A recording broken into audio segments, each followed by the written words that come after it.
Üdvözlök mindenkit! Ma egy olyan programot szeretnék bemutatni, amelynek a neve MySword.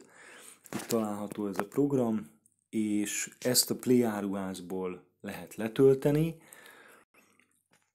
Be kell írni, hogy MySword, rögtön az első program.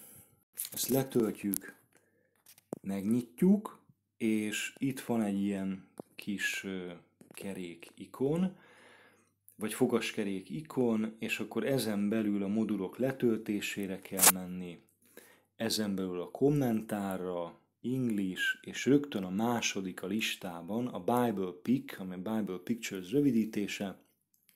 Telefonokra ez való, ez egy 100 megás képcsomag, alatta található a Bible Pic HD, ez a nagyobb kijelzőkre, tablettekre lett kitalálva. Ezt letöltjük, és hogyha ez megvan, akkor vissza kell menni ide, és itt a beállításokon belül ki kell választani a bibliai képek opciót, erre rákattintunk, és akkor itt ki kell választani a Bible Pic-et, be lehet állítani a méretét, én 65%-ra állítottam az egyébnél, és be lehet állítani a helyzetét, hogy bal oldalt vagy jobb oldalt helyezkedjen el.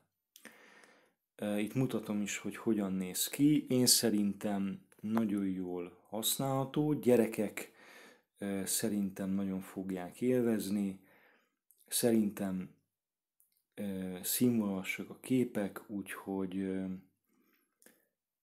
sok-sok sikert ennek a használatához. Minden jót kívánok!